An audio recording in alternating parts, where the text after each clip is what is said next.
ಶ್ರೀ ಆದಿಚುಂಚನಗಿರಿ ಮಹಾಸಂಸ್ಥಾನ ಮಠದ 71ನೇ ಪೀಠಾಧ್ಯಕ್ಷರಾದ ಪರಮಪೂಜ್ಯ ಜಗದ್ಗುರು ಶ್ರೀ ಡಾಕ್ಟರ್ ನಿರ್ಮಲಾನಂದನಾಥ ಮಹಾಸ್ವಾಮೀಜಿಗಳು ಮೇ 11ರಿಂದ 1 ವಾರಗಳ ಕಾಲ ಚನ್ನಪಟ್ಟಣ ತಾಲೂಕಿನಲ್ಲಿ ಸಾಮಾಜಿಕ, ಶೈಕ್ಷಣಿಕ, ಆಧ್ಯಾತ್ಮಿಕ ಜಾಗೃತಿ ಅಭಿಯಾನ ತಾಲೂಕು ಪ್ರವಾಸ ಕಾರ್ಯಕ್ರಮವನ್ನು ಹಮ್ಮಿಕೊಂಡಿರುವ ಹಿನ್ನೆಲೆಯಲ್ಲಿ ಜಾಗೃತಿ ಅಭಿಯಾನವನ್ನು ಆರಂಭಿಸಲು ಸೋಮವಾರ ಬೆಳಗ್ಗೆ ಚನ್ನಪಟ್ಟಣ ತಾಲೂಕಿನ ತಿಟ್ಟಮರನಹಳ್ಳಿ ಗ್ರಾಮಕ್ಕೆ ಶ್ರೀಗಳು ಆಗಮಿಸಿದರು.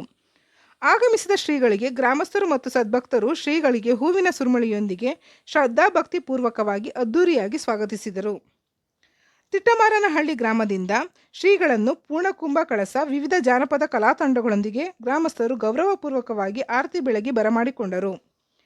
ಗ್ರಾಮಸ್ಥರು ಅಲಂಕರಿಸಿ ಸಿದ್ಧಪಡಿಸಿದ್ದ ಬೆಳ್ಳಿ ರಥವನ್ನು ಏರದೆ ಪಾದನಡಿಗೆಯಲ್ಲಿ ಗ್ರಾಮಸ್ಥರು ಮತ್ತು ಭಕ್ತರ ಮಧ್ಯೆಯೇ ಗ್ರಾಮಕ್ಕೆ ಆಗಮಿಸಿ ಗ್ರಾಮ ದೇವರಿಗೆ ಪೂಜೆ ಸಲ್ಲಿಸಿ ತಾಲೂಕಿನಲ್ಲಿ 1 ವಾರಗಳ ಕಾಲ ಹಮ್ಮಿಕೊಂಡಿರುವ ಸಾಮಾಜಿಕ, ಶೈಕ್ಷಣಿಕ, ಆಧ್ಯಾತ್ಮಿಕ ಜಾಗೃತಿ ಅಭಿಯಾನದ ಉದ್ದೇಶವನ್ನು ವಿವರಿಸಿ ಪ್ರತಿ ವರ್ಷದಂತೆ ಶ್ರೀ ಆದಿಚುಂಚನಗಿರಿ ಮಹಾಸಂಸ್ಥಾನದಿಂದ ಗ್ರಾಮ ಭೇಟಿ ಕಾರ್ಯಕ್ರಮ ಈ ವರ್ಷವೂ ನಡೆಯುತ್ತಿದೆ ಎಂದರು. ಮಠ ಮತ್ತು ಬಿಜಿಎಸ್ ಆಸ್ಪತ್ರೆಯಿಂದ ಜನರಿಗೆ ಆಗುತ್ತಿರುವ ಅನುಕೂಲಗಳನ್ನು ಅರ್ಥೈಸಿದರು. ಇದೇ ಸಂದರ್ಭದಲ್ಲಿ ಅರ್ಚಕರಹಳ್ಳಿ ಮಠದ ಅನ್ನದಾನೇಶ್ವರನಾಥ ಸ್ವಾಮೀಜಿಗಳು, ಗೌಡಗೆರೆ ಕ್ಷೇತ್ರದ ಧರ್ಮಾಧಿಕಾರಿ ಡಾಕ್ಟರ್ ಮಲ್ಲೇಶ್ ಗುರುಜಿ ಉಪಸ್ಥಿತರಿದ್ದರು. ವೇದಿಕೆ ಕಾರ್ಯಕ್ರಮದ ಉದ್ಘಾಟನೆಯಲ್ಲಿ ಮಾಜಿ ಶಾಸಕ ಎಂಸಿ ಅಶ್ವಥ್, ಬಿಐಎಂಸಿಎಪಿಎ ಅಧ್ಯಕ್ಷ ರಘುನಂದನ್ ರಾಮಣ್ಣ ಮುಂತಾದವರು ಭಾಗವಹಿಸಿದ್ದರು. ನಿಮ್ಮ ಆದಿಚುಂಚನಗಿರಿ ಮಹಾಸಂಸ್ಥಾನ ಮಠದ ವತಿಯಿಂದ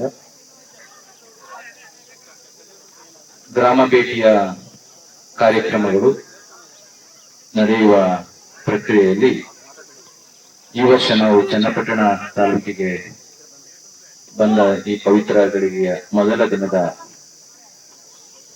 ಪವಿತ್ರ ದಿನದಲ್ಲಿ ಕ್ಷೇತ್ರದ ದೇವತೆಗಳನ್ನ ಸ್ಮರಿಸಿ ನಮ್ಮೆಲ್ಲರ ಆರಾಧ್ಯ ದೇವಯೋಗಿ ಪದ್ಮಭೂಷಣ ಜಗದ್ಗುರು ಡಾಕ್ಟರ್ ಶ್ರೀ ಬಾಲಗಂಗಾಧರನಾಥ ಮಹಾಸ್ವಾಮೀಜಿಯವರ ದಿವ್ಯ ಚೇತನಕ್ಕೆ ಮನಸ ನಂಬಿಸಿ ವೇದಿಕೆಯಲ್ಲಿ ನಮ್ಮ ಈ ಶಾಖೆಯ ಸ್ವಾಮಿಗಳಾದ ಅನ್ನದಾನೇಶ್ವರ ಸ್ವಾಮಿಗಳಿದ್ದಾರೆ, ಗೌಡಗೆರೆ ಸ್ವಾಮಿಗಳು ಇದ್ದಾರೆ. ವೇದಿಕೆಯ ಮುಂದೆ ತಾವೆಲ್ಲರೂ ಕೂಡ ಕೊಡ್ತಿದ್ದೀರಿ. ರಘುನಂದನ್ ರಾಮಣ್ಣ ಅವರಿದ್ದಾರೆ, ಅಶ್ವಥ್ ಇದ್ದಾರೆ, ಶಿವಣ್ಣ ಇದ್ದಾರೆ, ನಮ್ಮ ಯೋಗೇಶ್ ಅವರು, ಜಯಮುಕ್ತು, ಸಾಕಷ್ಟು ಮಂದಿ ಇದೆ. ಅವ್ರು ತಿಳ್ಕೊಳ್ಳಿಕ್ಕೆ ಹೋಗಿ ಹಳ್ಳಿಗಳಲ್ಲಿ ಬಹಳ ಕಷ್ಟದ ಕೆಲಸ. ಒಬ್ಬರ ಹೆಸರು ಹೇಳಿ ಬಿಟ್ಬಿಟ್ರೆ ಇನ್ನೊಬ್ಬರಿಗೆ ಬೇಸರ ಆಗುತ್ತೆ. ಬಂದಂತ ಎಲ್ಲ ಹಿರಿಯರೇ, ಭಕ್ತರೇ, ತಾಯಂದ್ರೆ, ಪ್ರೀತಿಯ ಮಕ್ಕಳೇ, ಸಾಮಾನ್ಯವಾಗಿ ಪ್ರತಿ ವರ್ಷ 1-2 ತಾಲೂಕುಗಳನ್ನು ಆಯ್ಕೆ ಮಾಡಿಕೊಂಡು 1 ವಾರ ಕಾಲ 12 ದಿನಗಳ ಕಾಲ ಪ್ರವಾಸ ಮಾಡ್ತಕ್ಕಂಥದ್ದು ರೂಢಿ. ವರ್ಷ ಪೂರ್ತಿ ನೀವು ಕರೆದಾಗ ನಾವು ಬರ್ತೇವೆ ಬೇರೆ ಬೇರೆ ಕಾರ್ಯಕ್ರಮಗಳಿಗೆ. ಆದ್ರೆ ಭಕ್ತರು ಹೆಚ್ಚು ಇರ್ತಕ್ಕಂಥ ನಮ್ಮ ಈ ಜಿಲ್ಲೆಗಳಲ್ಲಿ ವರ್ಷಕ್ಕೆ 8-10 ದಿನ ಸತತವಾಗಿ ಭಕ್ತರನ್ನು ಹೋಗಿ ಉದ್ದೇಶಿಸಿ ಅವರನ್ನು ಮಾತನಾಡಿಸಿ ಹತ್ತಿರದಿಂದ ಅವರನ್ನ ನೋಡಿ ಬರ್ತಕ್ಕಂತಹ ಒಂದಿಷ್ಟು ಧಾರ್ಮಿಕ, ಆಧ್ಯಾತ್ಮಿಕ ಸತ್ಸಂಗದ ಕಾರ್ಯಕ್ರಮ ಮಾಡ್ತಕ್ಕಂಥದ್ದು ಒಂದು ವಾಡಿಕೆ. ಈ ವರ್ಷದ ಈ ಕಾರ್ಯಕ್ರಮವನ್ನು ಎಲ್ಲಿ ಮಾಡಬೇಕು ಅಂತ ಸುಮಾರು 6 ತಿಂಗಳ ಹಿಂದೆ ಪ್ರಸ್ತಾಪವನ್ನ ನಮ್ದೊಂದು ಕ್ಯಾಬಿನೆಟ್ ಇದೆ. ಯಾವ ರೀತಿ ನಿಮ್ಮ ರಾಜ್ಯ ಸರ್ಕಾರದ ಒಂದು ಕ್ಯಾಬಿನೆಟ್ ಇದೆಯೋ ಹಂಗೆ ಮಠದಲ್ಲಿ ಎಲ್ಲ ಜಿಲ್ಲೆಗಳಿರ್ತಕ್ಕಂಥ ಸ್ವಾಮಿಗಳು ಕುಳಿತುಕೊಂಡು ಅವರವರವರೇ ಕಿತ್ತಾಡ್ಕೊಡ್ತಾರೆ. ನಮ್ಮ ಜಿಲ್ಲೆಗೆ ಬರಬೇಕು, ನಮ್ಮ ಜಿಲ್ಲೆಗೆ ಬರಬೇಕು. ಈಗಾಗಲೇ ಹಾಸನ ಜಿಲ್ಲೆಯಲ್ಲಿ ಒಂದು 4-5 ತಾಲೂಕುಗಳಲ್ಲಿ ಪ್ರತಿ ವರ್ಷ ಮಾಡ್ಕೊಂಡು ಬಂದಿದೆ. ಚಿಕ್ಕಬಳ್ಳಾಪುರ ಅಂತೂ ಸಹಜವಾಗಿ ನಡೀತಾನೆ ಇರುತ್ತೆ. ಈ ವರ್ಷ ತುಮಕೂರು ಜಿಲ್ಲೆಯ 1 ತಾಲೂಕು, ಕುಣಿಗಲ್ ತಾಲೂಕು, ಮತ್ತು ನಮ್ಮ ಈ ವರ್ಷ ಕುಣಿಗಲ್ ತುರುವೇಕೆರೆ ತಾಲೂಕು, ಮತ್ತೆ ಈ ವರ್ಷ ನಮ್ಮ ಚನ್ನಪಟ್ಟಣ ತಾಲೂಕನ್ನ ನಿಮ್ ಸ್ವಾಮಿಗಳು ನಮ್ಮ ಜಿಲ್ಲೆಗೆ ಒಂದು ಬೇಕು ಅಂತ ಚನ್ನಪಟ್ಟಣ ತಾಲೂಕನ್ನ ಆಯ್ಕೆ ಮಾಡಿಕೊಂಡು ಒಂದು 5-6 ತಿಂಗಳೇ ಆಯ್ತು. ಆದ್ರೆ 5-6 ತಿಂಗಳಿಂದ ಬರ್ಬೇಕು ಅಂದ್ಕೊಂಡು ಸಮಯದ ಕೊರತೆಯಾಗಿ ಕಳೆದ 20 ದಿನದಿಂದ ಫಿಕ್ಸ್ ಆಗಿತ್ತು ಅಂತ ಕಾಣಿಸುತ್ತೆ. ಅದನ್ನು ಕೂಡ ಪೋಸ್ಟ್ ಮಾಡಿ ಬೇರೆ ಕಾರ್ಯಕ್ರಮ ಬಂದು ಕೊನೆಗೂ ಆ ತುರುವೇಕೆರೆ ತಾಲೂಕಿಗೆ ಹೋಗೋದಕ್ಕೂ ಮುಂಚೆ ನಮ್ಮ ತಾಲೂಕು ಆಗೋಗ್ಬೇಕು ಅಂತ ನಿಮ್ ಸ್ವಾಮಿಗಳು ನಿಮ್ಮೆಲ್ಲರೂ ಕೂಡ ಸೇರಿಸ್ಕೊಂಡು ದಿನಕ್ಕೆ 22 ಹಳ್ಳಿಗಳನ್ನ ಫಿಕ್ಸ್ ಮಾಡಿದ್ದಾರೆ. ಓಕೆ, 22 ಹಳ್ಳಿಗಳಿಗೆ ಅರ್ಧ ಗಂಟೆ ಆದ್ರೆ ಎಷ್ಟಾಯ್ತು? 11:30-12 ಗಂಟೆ ಆಯ್ತು. ಹೌದಾ? ಈಗ ಇಲ್ಲಿ ಬಂದು ಎಷ್ಟೊತ್ತಾಯ್ತಪ್ಪ? ಸ್ವಾಮಿಗಳಿಗೆ ಹೇಳಿದ್ರೆ it is impractical, time schedule which ಅದು ಆಗ್ಲಿಕ್ಕಿಲ್ಲ. ನೋಡೋಣ, ಪರವಾಗಿಲ್ಲ, ಚಿಂತೆ ಇಲ್ಲ, ಭಕ್ತರ ಮಧ್ಯೆ ನಮ್ಗೇನು ಸಮಸ್ಯೆ ಇಲ್ಲ, ಬರ್ತದೆ ಅಂತ ಹೇಳಿ ಆ ರಥವನ್ನ ತಂದಿಟ್ಟಿದ್ರು. ನಮ್ಮೂರಿನಲ್ಲಿ ಮೊದಲನೇ ರಥೋತ್ಸವವನ್ನು ರಾಮಣ್ಣ ನೀವದು ಕೂಡ ಕೇಳಿದ್ವಿ, ಚೆಕ್ ಮಾಡಿದ್ವಿ.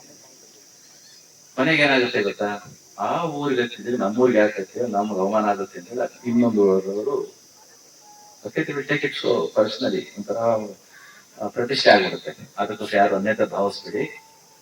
ವೇದಿಕೆ ಯಾವುದೇ ಹಳ್ಳಿನಲ್ಲೂ ಕೂಡ ರಥವನ್ನ ತಂದು ಆ ರಥಕ್ಕೆ ಅದಕ್ಕೋಸ್ಕರ ಮತ್ತೆ ದುಡ್ಡನ್ನ ಪೋಲ್ ಮಾಡೋದು ಬೇಡ. ನಾವು ಭಕ್ತರ ಮಧ್ಯದಲ್ಲೇ ನಡ್ಕೊಂಡು ಬರ್ತಾ ಇದ್ರೆ ಅವ್ರಿಗೊಂಥರ ಖುಷಿ ಆಗುತ್ತೆ, ಅವ್ರಿಗಿಂತ ಮುಖ್ಯ ನಮ್ಗೆ ಖುಷಿ ಆಗ್ತದೆ, ತುಂಬಾ ಸಂತೋಷ ಆಗುತ್ತೆ. ಅದಕ್ಕೆ ನೀವು ಬಂದದ್ದಕ್ಕೆ ಸಂತೋಷ. ಈ ವರ್ಷದ ಗ್ರಾಮ ಭೇಟಿಯ ಮೊದಲ ಕಾರ್ಯಕ್ರಮ ನಮ್ಮ ಚನ್ನಪಟ್ಟಣದಲ್ಲಿ, ಈಗಾಗಲೇ ಬೇರೆ ಬೇರೆ ತಾಲೂಕುಗಳು ಆಗಿದೆ ಅಂತ ನಿಮ್ಗೆ ಹೇಳಿದೆ. ಆದ್ರೆ ಇಲ್ಲಿ ಮಧ್ಯೆ ಮಧ್ಯದ ಬ್ರೇಕ್ ಆಗುತ್ತೆ.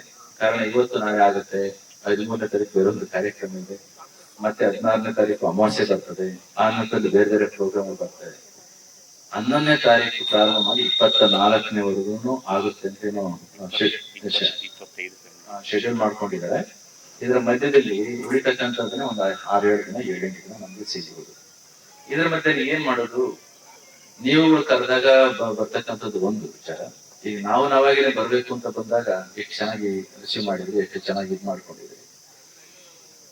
ಈ ಒಂದು ಹೊತ್ತಿನಲ್ಲಿ ನಮ್ಮ ಭಕ್ತರುಗಳು ನೀವೆಲ್ಲವನ್ನು ಕೂಡ ಮಠಕ್ಕೆ ಕೊಡ್ತೀರಿ, ಪ್ರೀತಿ ಕೊಡ್ತೀರಿ, ಭಕ್ತಿ ಕೊಡ್ತೀರಿ, ದವಸ ಧಾನ್ಯಗಳನ್ನ ಕೊಡ್ತೀರಿ. ಈ ಬೇಸಿಗೆ ಟೈಮ್ನಲ್ಲಿ ಯಾಕೆ ಬರ್ಬೇಕು ಅಂತ ಅನ್ಕೊಳ್ತೇವೆ. ಜೊತೆಗೆ ನಿಮ್ಗೂ ಕೂಡ ಕಷ್ಟ, ಬಿಸಿ ಇರ್ತದೆ, ಟೆಂಪರೇಚರ್ 34, 37, 38 ಡಿಗ್ರಿ ಇರ್ತದೆ. ಮನೆ 43 ಡಿಗ್ರಿ ಇತ್ತು.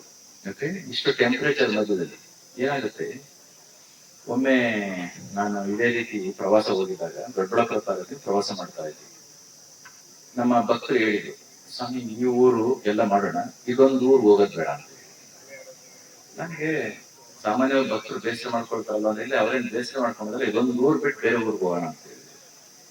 ಹೇಗಾಗತ್ತೆ, ಹಿಂದೆ ನೀವು ಇವತ್ತು ಬಂದಾಗ ಸಾಕಷ್ಟು ಜನ ಭಕ್ತರಿದ್ರು, ಮುಂದೆ ಎಷ್ಟು ಜನ ಭಕ್ತರು ಹೋಗ್ತಿದ್ರು. ಒಂದು ಊರು ಯಾವ ಊರಿಗೆ ನಿಲ್ಲಿಸಬಾರ್ದು ಅಂತ ಹೇಳಿದ್ರು, ಆ ಊರಿನಲ್ಲಿ ಯಾರು ಒಬ್ಬ ಮಾತ್ರ ರಸ್ತೆಯಲ್ಲಿ ಓಡಾಡ್ತಾ ಇದ್ರು. ನಿಲ್ಸಿ ಏನಪ್ಪಾ ಎಲ್ಲ ಚೆನ್ನಾಗಿದ್ದೀರಾ ಅಂತ ಕೇಳೋಣ ಅಂತ ಫೋನ್ ಮಾಡಿ ನಿಲ್ಸಿ ಮಾತನಾಡ್ಸಿದೆ. ಅಯ್ಯಪ್ಪ ತುಂಬಾ ಕಾರವಾಗಿ ಮಾತನಾಡಕ್ ಸ್ಟಾರ್ಟ್ ಮಾಡ್ಬಿಟ್ಟು, ಎಷ್ಟು ಕಾರವಾಗಿ ಅಂತಂದ್ರೆ ಬಹಳ ಕಾರವಾಗಿ ಮಾತನಾಡಿದ್ನು. ಅವ ನಂಜೇಗೌಡ ಅಂತ, ಅವನ್ ಗೌಡನೇನೆ, ನಂಜೇಗೌಡ ಅಂದ್ಬಿಟ್ಟು. ಸರಿ, ಒಂದ್ 20 ನಿಮಿಷ ಬಹಳಷ್ಟು ಕಾರವಾಗಿ ಮಾತನಾಡಿದ್ನು ನಾನಾ ಕಾರಣಗಳಿಗೋಸ್ಕರ. ಆಮೇಲೆ ಒಂದ್ 20 ನಿಮಿಷ ಆದ್ಮೇಲೆ ನಿಮ್ ವಿಚಾರ ಗೊತ್ತಲ್ಲ ನಿಮ್ಗೆ, ಹೊಗಳೋದನ್ನ ಪ್ರೀತಿ ಮಾಡೋದನ್ನ ಎಷ್ಟೊತ್ತು ಬೇಕಾದ್ರೂ ಮಾಡ್ಬೋದು, ಆದ್ರೆ ಕೋಪ ಮಾಡ್ಕೊಂಡು ಬೈಲಿಕ್ಕೆ ಜಾಸ್ತಿ ಹೊತ್ತು ಬೈಲಿಕ್ಕೆ ಆಗೋದಿಲ್ಲ. ನೀವು ಭಕ್ತಿಯಿಂದ ಪ್ರೀತಿನ ನಡ್ಕೊಳ್ಬೇಕಾದ್ರೆ ಬರುವಷ್ಟು ಶಕ್ತಿ ಆ ಸಂದರ್ಭದ ಶಕ್ತಿ ಬರ್ತದೆ. ಬೈಯ ಟೈಮ್ನಲ್ಲಿ ಏನಾಗುತ್ತೆ, ಶಕ್ತಿ ವೇಸ್ಟ್ ಆಗುತ್ತೆ, ತುಂಬಾ ಸುಸ್ತಾಗೋಗಿರ್ತಾರೆ. ಕೊನೆಗೆ ನಾನು ಗೌಡ್ರಿಗೆ ಹೇಳಿದೆ, ಗೌಡ್ರೆ ನಾನು ಇಲ್ಲಿಗೆ ಬಂದದ್ದು ಹಳ್ಳಿಯಲ್ಲಿ ನಮ್ಮ ಭಕ್ತರನ್ನ ನೋಡ್ಕೊಂಡು ಹೋಗೋಣ ಅಂತ.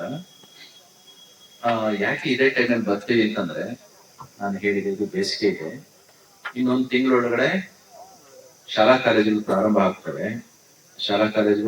ಆಗ್ತವೆ. ಈ ಸಂದರ್ಭದಲ್ಲಿ ರಾಗಿ ಭಿಕ್ಷೆಯನ್ನ ಬೇಡುವ ನೆಪದಲ್ಲಿ ನಿಮ್ಮ ಹತ್ರ ಬಂದಾಗ ಉಳ್ಳವರು ಸ್ವಾಮಿಗಳ ಹತ್ರ ಬರ್ತಾರೆ, ಯಾವಾಗ ಬೇಕಾದ್ರೂ ಮಾತನಾಡಿಸ್ತಾರೆ, ಹೋಗ್ತಾರೆ. ಆದ್ರೆ ಇವತ್ತು ಕೂಡ 90% ನಮ್ಮ ಭಕ್ತರುಗಳು ಭಾನುವಾರ ಬಿಟ್ಟರೆ ಬೇರೆ ಟೈಮ್ನಲ್ಲಿ ಸಿಗೋದು ಕಷ್ಟ, ಎಲ್ಲಾದ್ರೂ ಬೇರೆ ಬೇರೆ ಹಳ್ಳಿಗಳಿಗೆ ಹೋಗೋದ್ರಿಂದ ಕಷ್ಟ. ಅದಕ್ಕೆ ನಾವೇ ಬಂದಾಗ ನಮ್ಮ ವಿಚಾರಗಳನ್ನ ಹೇಳಲಿಕ್ಕೆ ಸರಿ ಹೋಗುತ್ತೆ ಅಂತ ಬಂದಿದ್ದೇವೆ. ಈಗ ಇಷ್ಟೊತ್ತು ನೀವು ಏನೇನು ಹೇಳ್ಬೇಕಲ್ಲ ಹೇಳಿದ್ರಿ. ನಿಮ್ಗೆ ಯಾಕೆ ರಾಗಿ ಬೇಕು, ನಿಮ್ಗೆ ಯಾಕೆ ಅಕ್ಕಿ ಬೇಕು, ನಿಮ್ಗೆ ಯಾಕೆ ತೆಂಗಿನಕಾಯಿ ಬೇಕು ಅಂತೆಲ್ಲ ಇದೆ, ಇದು ಬೇರೆ ನನಗೆ ಕೇಳಿ ಇದೇ ತರ ಕೇಳಿದ್ರು. ಅದಕ್ಕೆ ಈ ಹೊತ್ತಿನಲ್ಲಿ ನೀವು ಕೊಡೋದೆಲ್ಲ ನೀವು ಮಾತನ್ನು ಕೊಟ್ಟಾಗಿದೆ, ಸಂತೋಷ.